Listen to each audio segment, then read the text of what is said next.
All right. So, Doc, when the government talks about the AI roadmap, what should it be? What should be its foundation? I'd like to start off with that.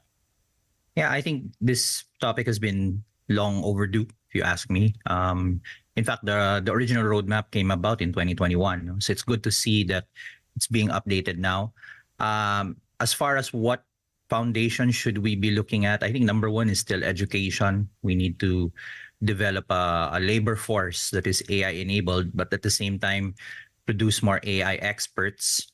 I think on the side we also have to look at regulation. How do we police abuse? But at the same time, we don't want to stifle innovation. So that's also another thing we've been clamoring for. That while you're policing abuse, you should also incentivize research and development. And I think this is a good step forward.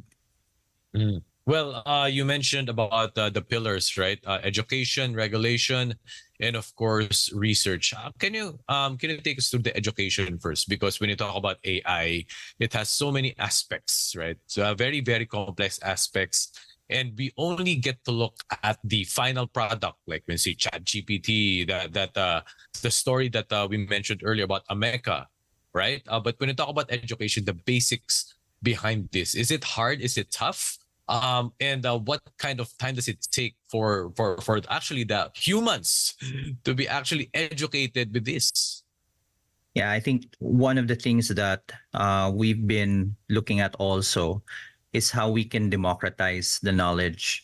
So we've Yes. been talking about STEM, IT education, data science education for quite a long time already, and that base takes time to build. No, little by little, I think our labor force for data science and analytics has grown naman for over the past few years.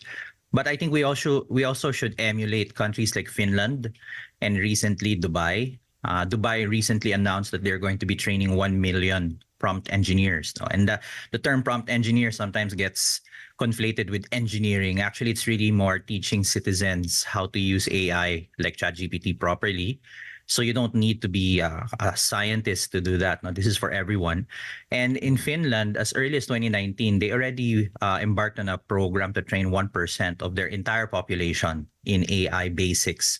So I think we need those two tracks, no, the specialist track, and you also have the general track for the public. Where are we in terms of that? And is it feasible for the Philippines to not exactly emulate, but be in that right path also? I think we have a lot of room to improve, certainly. Last year, there were two major surveys that came out. One was Oxford Insights and another was the Descartes Institute. And they both didn't paint a very good picture of our human capital. No? And I think that's certainly one area of focus. We need people who know how to use tools while we're also building tools for them to use.